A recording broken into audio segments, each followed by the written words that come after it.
All right, so we'll go through the warm-up. So we have two vectors, u and v. If u is this, if v is this, find x1 and x2 such that this thing is true.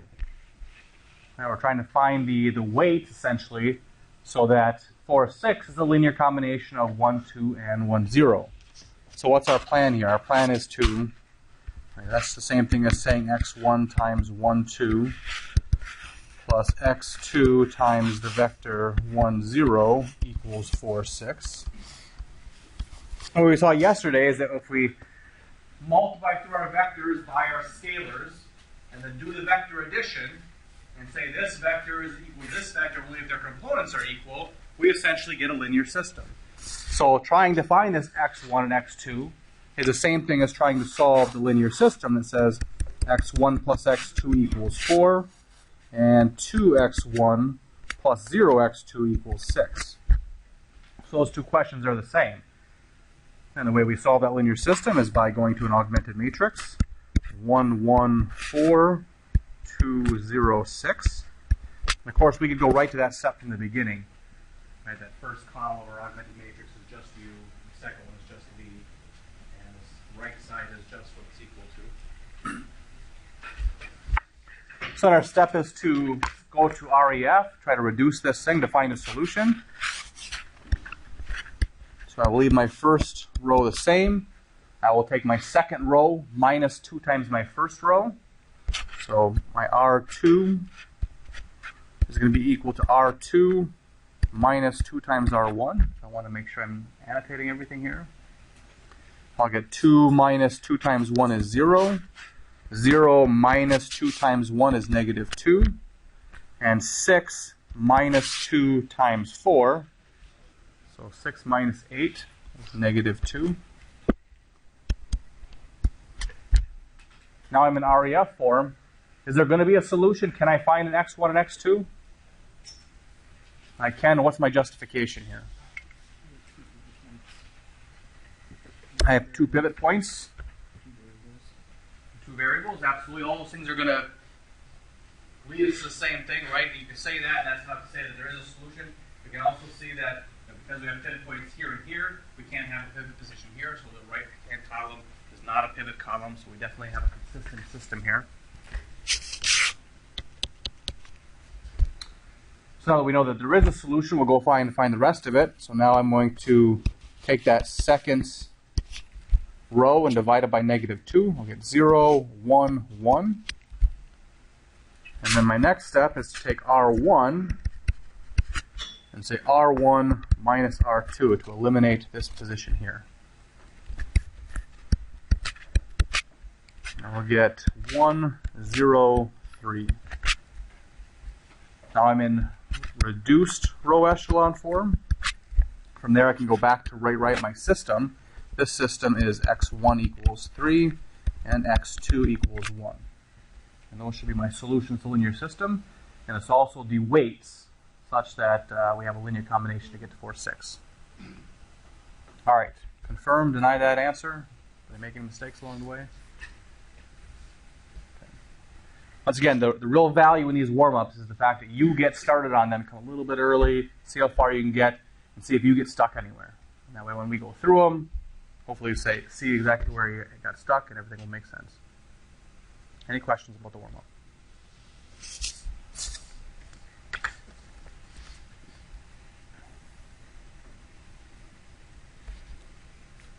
Okay, so a couple things about this.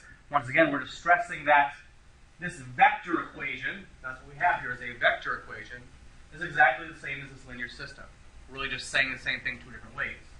Now here we're saying, find an x1 and x2 such that we can satisfy this equation, such that we can take a linear combination of u and v to get to 4, 6. Another way to say that is that we're showing that 4, 6 is in the span of u and v. Any questions about that statement? This demonstrates that 4, 6 is in the span of u and v. Because what is the span of u and v? What's the definition of span?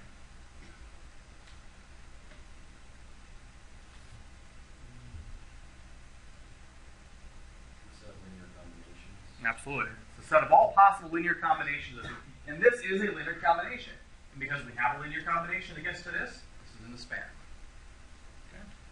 There are lots of other things in the span, but this is one element of the span. All right, so our plan from today is to take questions 1.3. If you have any questions in the homework set, after that we're going to begin 1.4, and then hopefully we'll have time at the end to take our quiz on sections 1.1 through 1.3. All right, so we'll start off with number 3.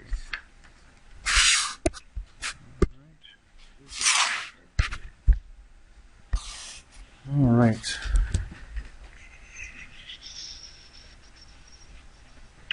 What is the third part to it here?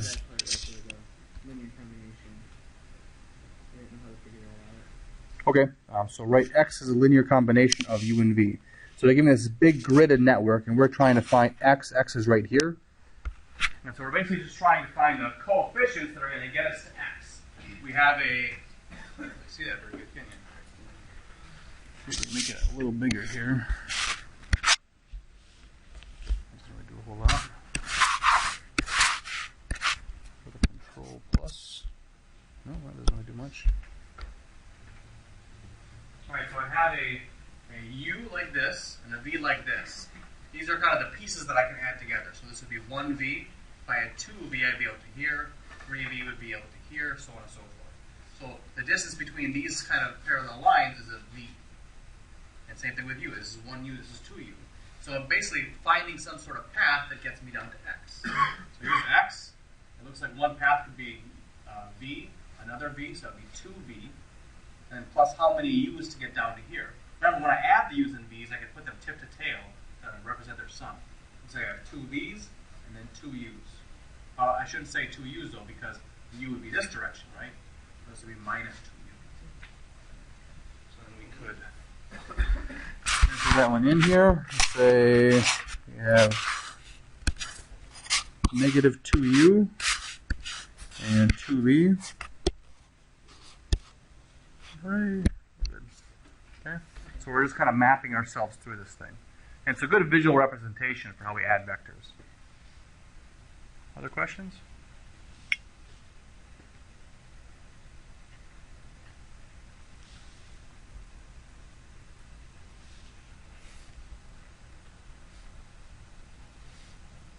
On Calculus 3, I got tons of questions from the homework.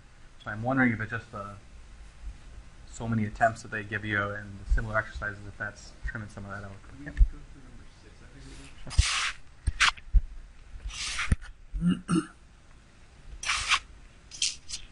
Okay. Determine if B is a linear combination of the vectors formed from the columns of the matrix A. So first we got to establish what they're asking, because as we're seeing so far in this first chapter, all we're doing is finding 80 different ways to ask the same stinking question, right? It's like we're doing the same operation. No matter what section we've been in so far, we're row reducing to see if there's a solution. But we're asking that we're getting to that augmented matrix in different ways. So we're asking if there's a linear combination of these vectors that get me to this. Okay? So in other words, if I take a certain number of these, will I get to this thing?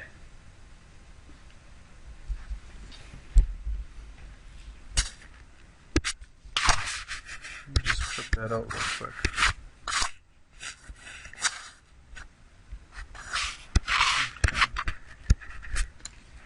Well, if I look at maybe the system I would get from this matrix and this kind of right-hand side, if I wanted to look at it like that, I would say I have, if this was an augmented matrix, I would have 1x1 minus 4x2 plus 2x3, 0x1, 4x2, 5x3, that one's equal to 3, that one's equal to negative 6.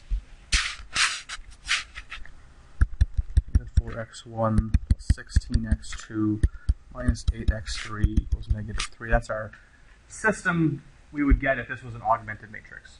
Right? Now when I view it like that, I can almost see the addition of 3 vectors on the right-hand side. Pretty much looks like this, like this, like this. I have to be careful with those negative signs to include them in the components. So it's really like this vector plus this vector plus this vector, right? So now if I look at this vector, I have a common term in each one. I have an x1. So I can really look at that thing as x1 times 1, 0, negative 4. And x2 times 4, sorry, negative 4, 4, and 16. And x3 times 2, 5, negative 8. Equal to this thing here. So this is another way to think about the system, right? Let's think about this. And so really when they're saying, can I, is this a linear combination of these three things? Well, if it's a linear combination, that means I can find an x1, x2, x3 to satisfy this vector equation. So once again, I'm just asking, is there a solution to the system? So I would go row reduce and see if there's a solution. Does that answer the question? Kind of like, so far, when in doubt, just row reduce. That seems to answer everything so far. All right. Other questions? Yep.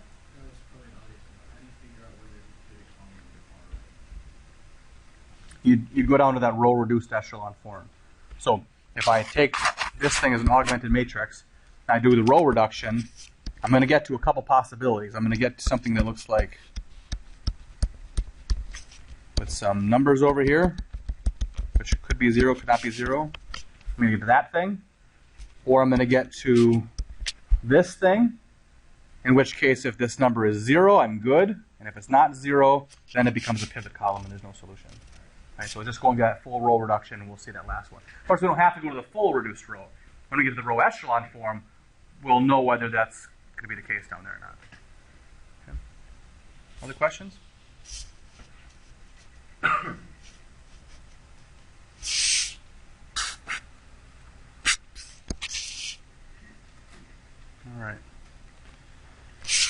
All right, so let's see. Before we jump right to that, I'm going to do a quick little aside here. So far, let's start this thing, right? So far, we have talked about linear combinations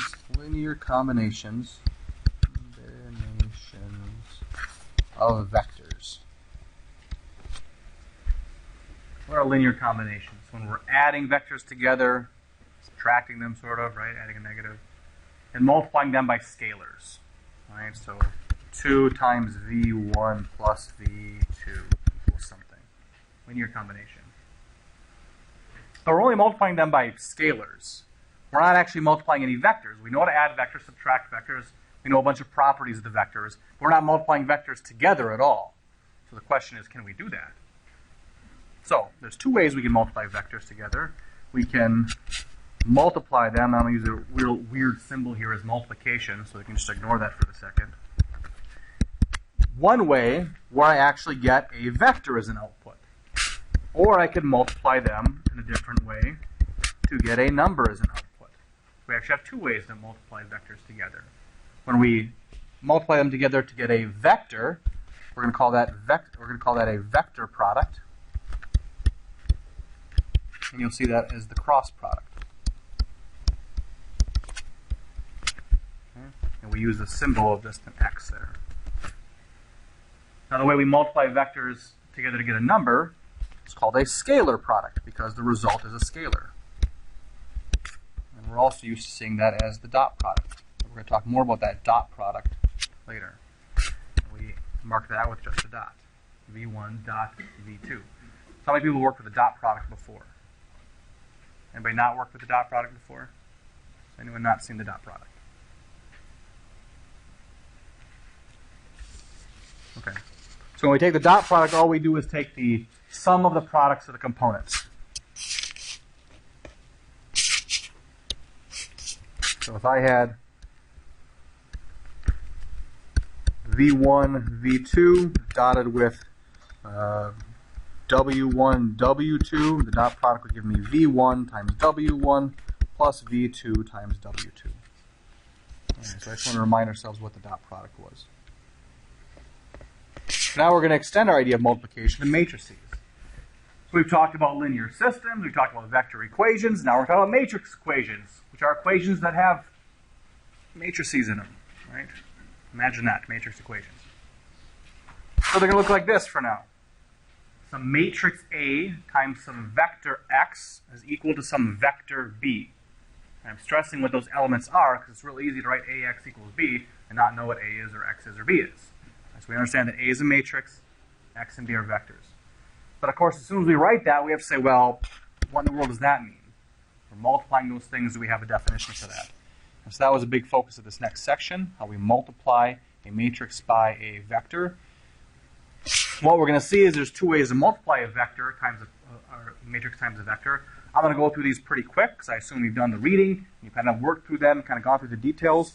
So I'll just quickly go through them, and then we'll try some practice problems. Okay? So two ways to think about multiplying vectors. We're going to get to the same answer. It's not like we're doing two different, ways to multiply. We're going to get to the same value. It's two different ways to think about it.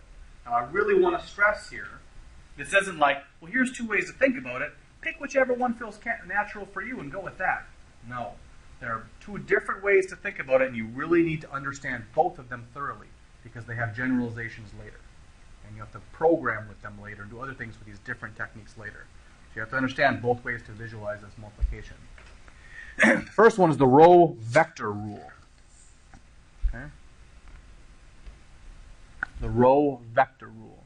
So when we do this, we're taking the product of x1 times 1, x1 times 1, plus x2 times 3.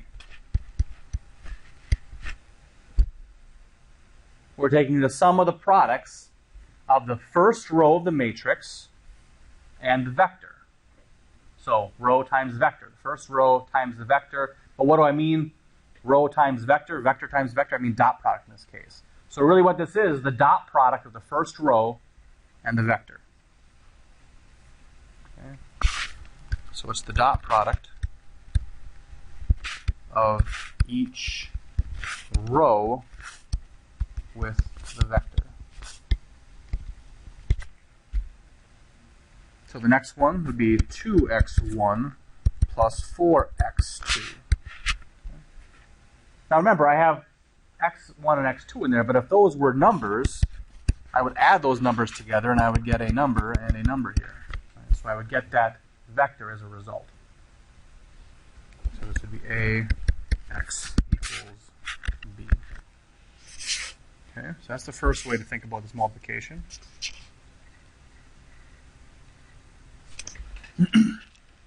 And because we can think about it as the dot product here, one thing to look at is what that looks like in Mathematica here. So in Mathematica, I know how to enter in my matrices now. We've talked about that. I can just use my parentheses if I want, enter in a value, hit Control, comma to go over, and Control Enter to go and enter a new row. Or of course I can enter them with curly braces. Remember, it's lists of the rows, what that comes out to. But if I just run this thing like the matrix times the vector, it says, what do you mean? I don't know how to do those things. They're different sizes and whatnot. Because in Mathematica, when we want to do matrix multiplication, we're going to treat it like a dot product. So we're going to put that dot in there as the product. That's what they mean by matrix multiplication in Mathematica. You put the dot in there. And so that will give me the value. Now that might be hard to look at, but remember, it's outputting a matrix, which is a list of the rows. So the first row has a 7, and the second row has a 10. And of course, like we talked about last time, if I want to see what that looks like in pretty matrix form, I can just put it in matrix form, and it will once again get me that result. Right? So I can do this matrix multiplication just by using that little dot symbol. Which once again makes sense because what we're doing here is taking a bunch of dot products. And if I take the dot product, 1, 2, 3, that vector, I'll use that dot symbol to do a dot product. How about 1, 0, 1? What should my output be here for that dot product?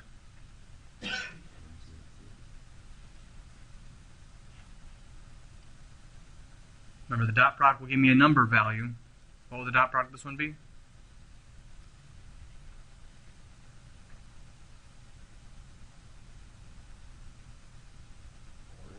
4, Absolutely, right? 1 times 1 plus 0 times 2 plus 1 times 3 should give me a value of 4. So matrix multiplication we can do with that little dot symbol. All right, now the next interpretation of vector multiplication is to think about it as a linear combination of the columns. We kind of talked about that when the question was asked about the homework problems, that we can take, this is closely related to linear systems. So one way I can think of this multiplication is by saying it's a linear combination of the columns weighted with the components of the vector. So it's x1 times the first column plus x2 times the second column.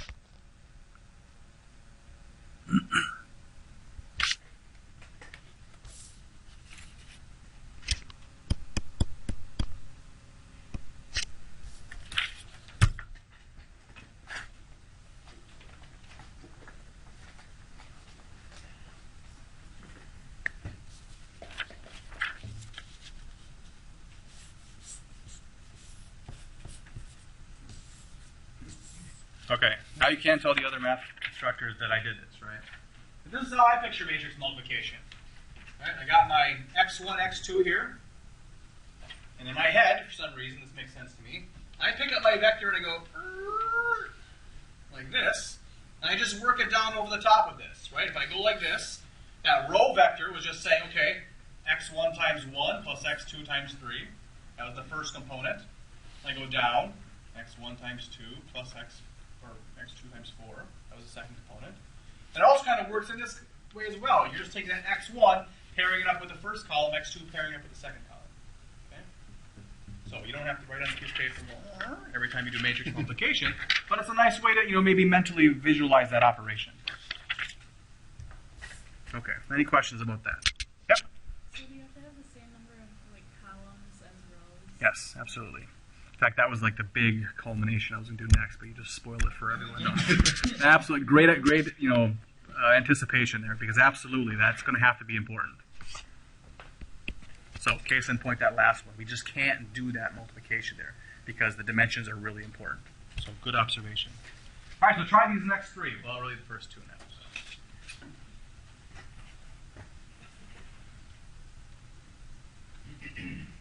And that's really outstanding, too. Those are the questions I really want you to be thinking about as you go through that. Try to extend yourself to that next level.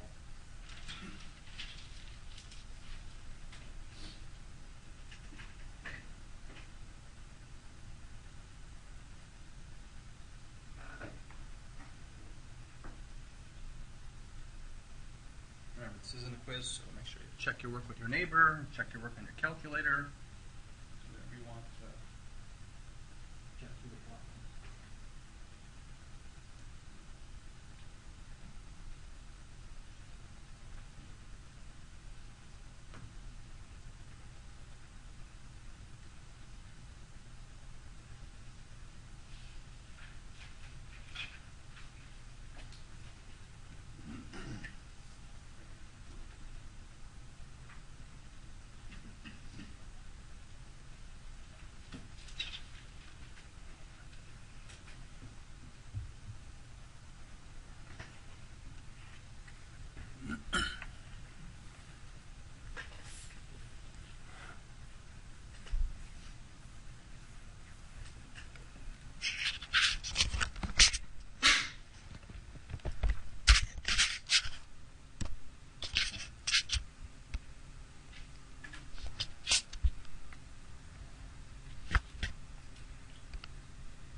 some of my work here. The first one I did both ways, so you can definitely see and feel comfortable that we're getting the same result. So if I take my vector and I swing it over here and I think about it like this, I'm taking 3 times 1 plus 2 times 1. I'm taking 3 times 1 plus 1 times 1, and 3 times 3 plus 1 times 1. Add them all up, I get 549. And of course, in the next step, you can see that I'm writing it as a linear combination. 3 times the first column plus 1 times the second column. I add that up, I get the same thing. Any questions about the first one? And the second one, I decided to do the linear combination method, so I took 1 times the first column, 0 times the next column, 2 times the third column, and 3 times the last column. And I added those up. And of course the bottom one, we can't do the bottom one. The dimensions don't match. Now that's absolutely an important note, because the dimensions of A, X, and B are all important. But we can kind of tell them all from that matrix that we start with. So if we think about this as AX equals B, and A is a M by N matrix, then what are the dimensions of X?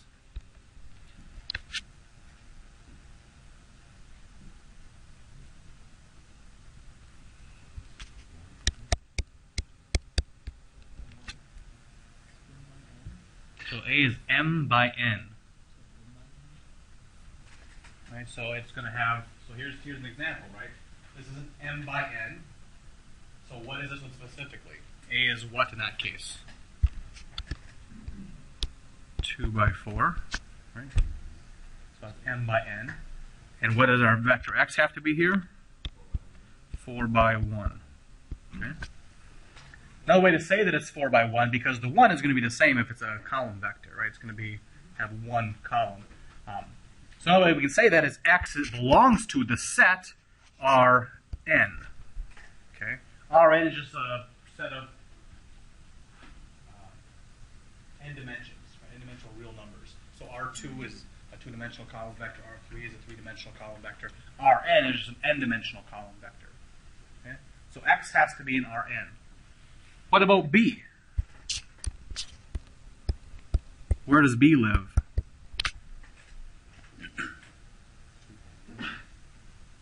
What's that? Yep, in this case it would be a 2 by 1.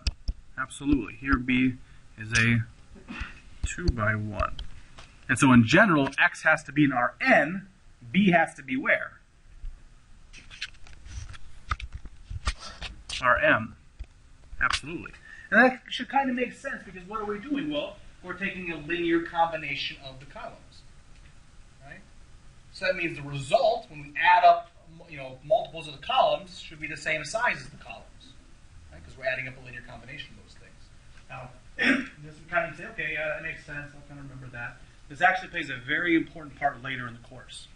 So just kind of think about it. We'll let it soak, and we'll get back to it later at some point. But the dimensions have to match up when you do this multiplication. And it's a good way to check your work real quick when you're done, so we didn't make any kind of silly mistakes along the way. All right, any questions about that?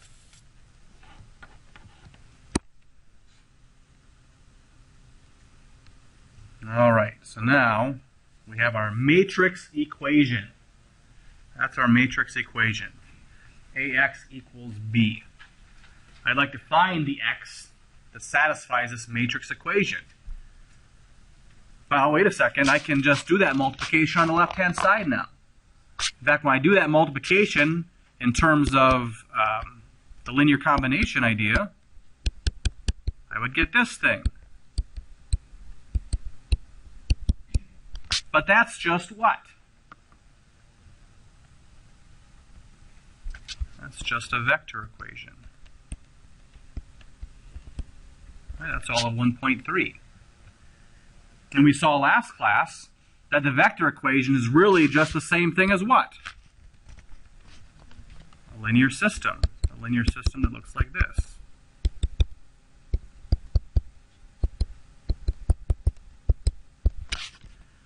And to find out if that thing has a solution, what do?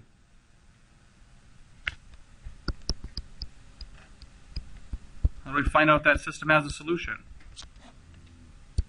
What do we create here? Augmented matrix.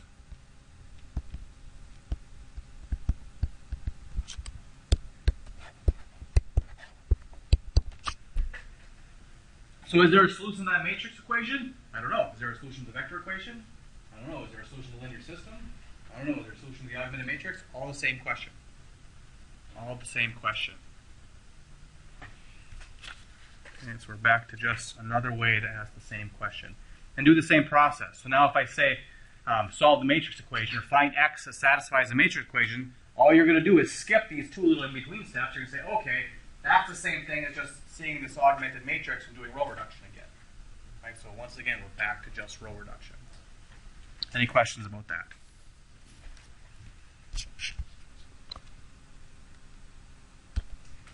All right, now let's connect all of our theorems one more time. The equation AX equals B has a solution if and only if, remember that little double arrow is if and only if. Only if B is a linear combination of the columns. Linear combination just means there is some x1 and x2. I can take a linear combination to get B. But I guess that's true if and only if B is in the span of the columns. Right, that's another way to say it, span of the columns of A. Which is true if and only if the associated linear system has a solution, or is consistent, has a solution. Just tying all these things once again together. It's all just saying the same thing.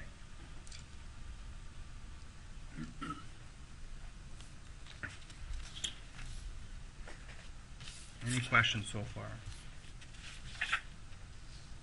I know the repetition gets a little old, but we just want to hammer these points because it can be confusing when they say the same thing so many different ways.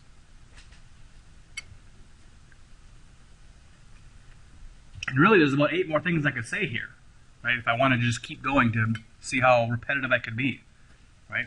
When's that true?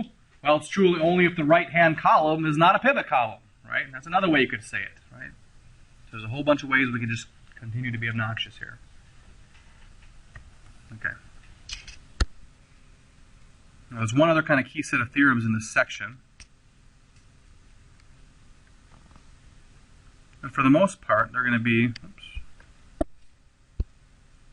a little straightforward, but the last two are going to be a little trickier here. Because this is slightly a different statement. So, it says we have this m by n matrix. The following statements are either all true or all false. That means one implies all the rest. If this is true, then the rest have to be true. If one's false, they all have to be false. Because they're all saying the same thing, essentially. So the first one. For every B, now that's the big distinction in these theorems. So we're saying for every B. Not for a specific B, but for every B. For any B in Rm, no matter which one you pick over there, this equation has a solution. Well, if that's true, then all the rest of these are true. So that means that every B in Rm is a linear combination of columns of A.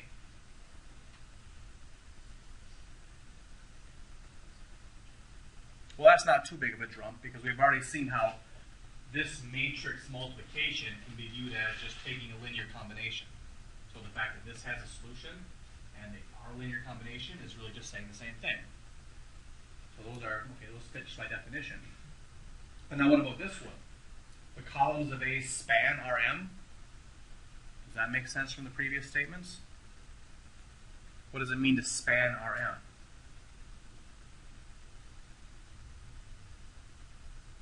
What does it mean to span that space?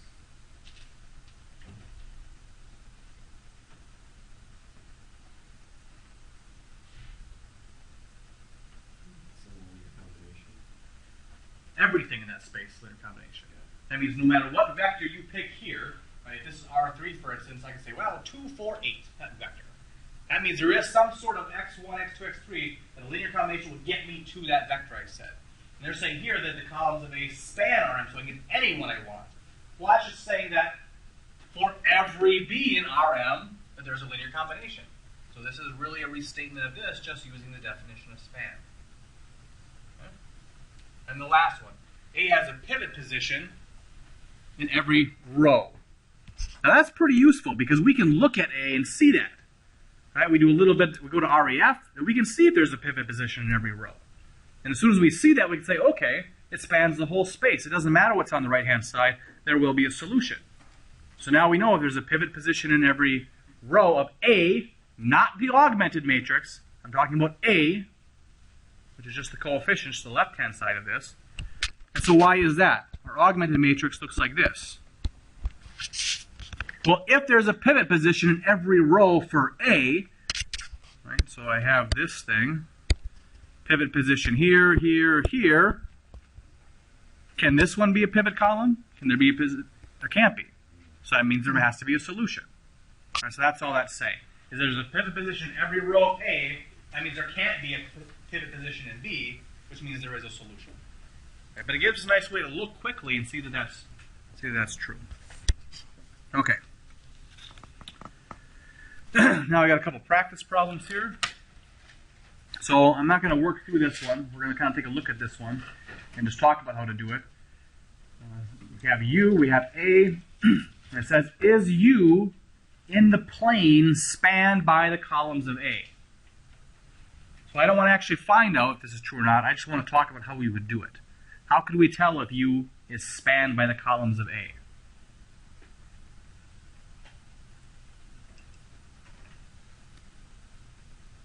Why don't you take a second and talk to the person next to you and see if you come up with a plan of attack.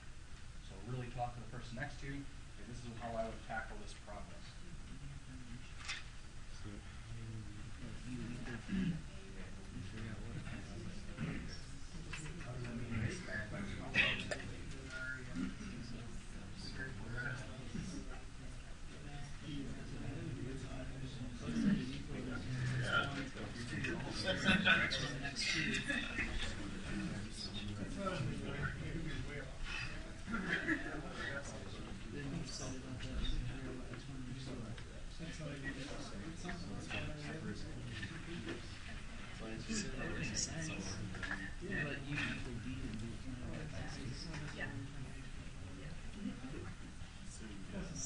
All right, so U is in the plane spanned by the columns. That just means that I can take some sort of linear combination of the columns. All right, there's my linear combination. Oops, down here. This is my linear combination of the columns. I should be able to find some linear combination that gives me U. Oh, wait a second, it's the vector equation.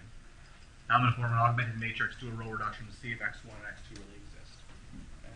So really, in general, like I said, what should I do? I should row reduce something, right? So in this case, we're just saying, it's really a stress of the definitions, though, because right now everything leads to row reduction. Later it won't. Later we have to understand what these definitions are quite a bit. So we're asking if it's spanned by the columns. That just means, is it in a linear combination? Is there a linear combination that gets me to U? Okay, now the next one.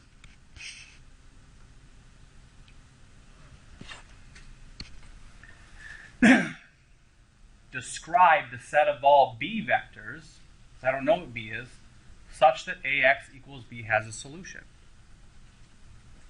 Seems a little more opaque here. Describe the set of all B. How do we get started on our problem like this? Just take a second to see if we can get started, see how you would approach it. We can talk about it.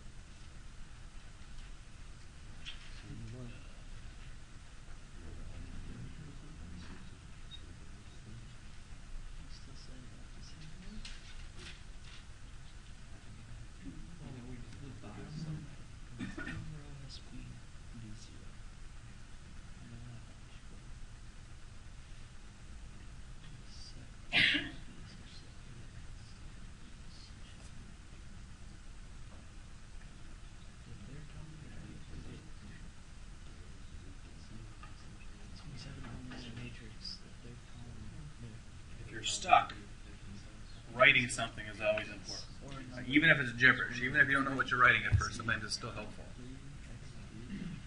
How would you solve? How would you find a solution? So what happens when you do that?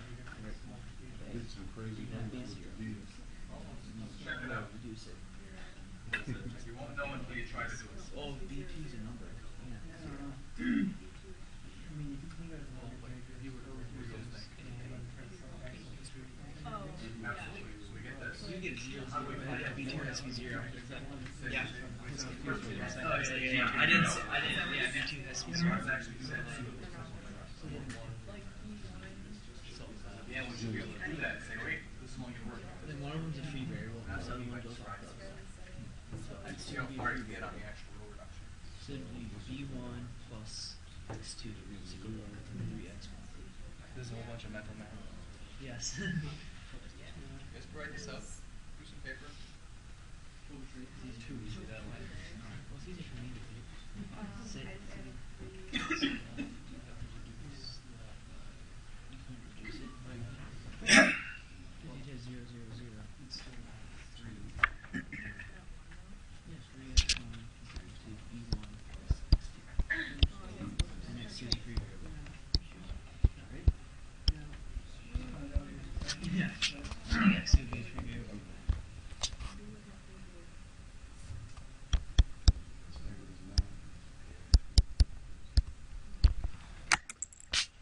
Oh no! I lost my control button.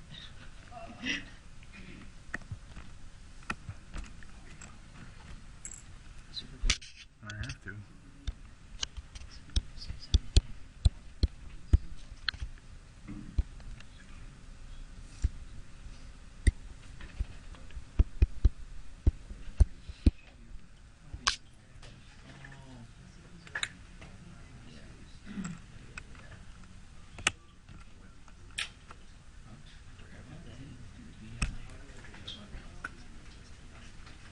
Alright, so what does this mean?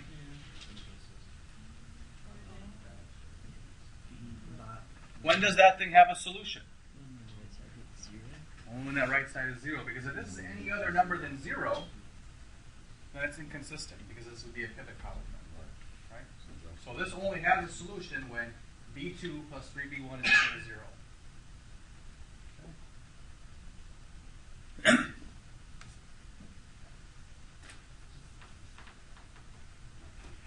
Now, there's actually other ways I could continue to describe that if I want here. So, in this case, I basically have a way to describe B. Remember, B is just B1, B2.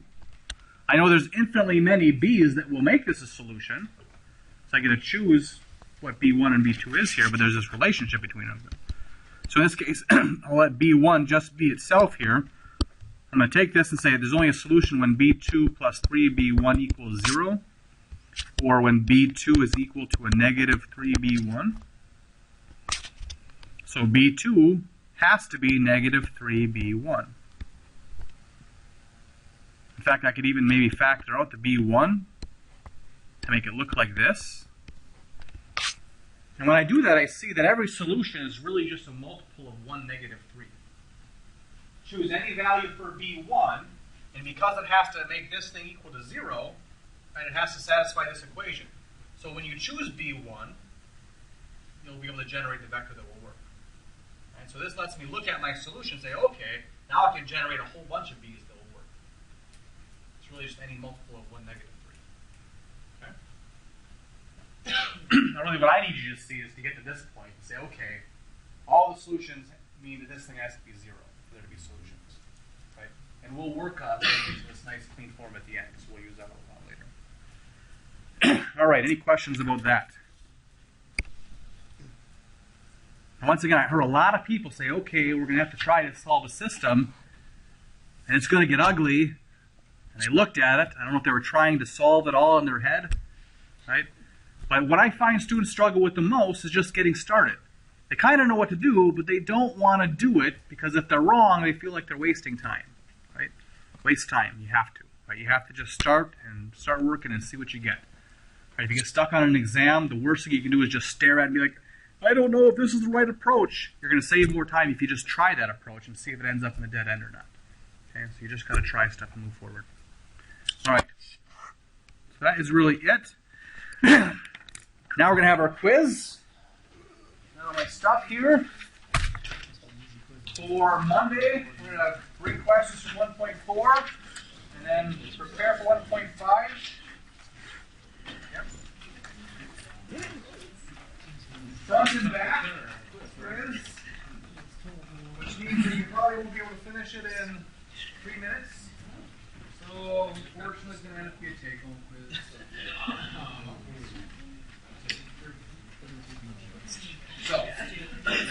that for the first quiz. It'll show you what my quizzes look like. Okay. I think so. But it's a take-home quiz, which means you should get 100 on it, right? Because you can check your work with Mathematica and a calculator and everything else. If you have questions about the true or false, you can look in the textbook. So you should get 100 on this quiz. If you have questions, come and see me. One more. One more here, too.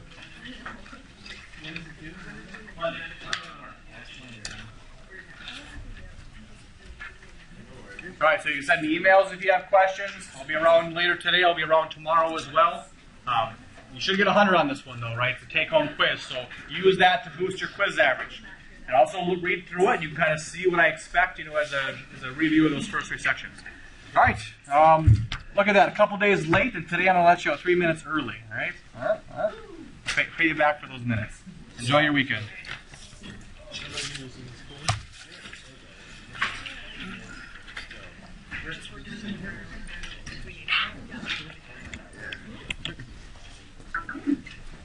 No, my control button. So, Professor. Yep. How do you, Oh, yeah. Let me show you real quick. I meant to actually mention this in class here. So.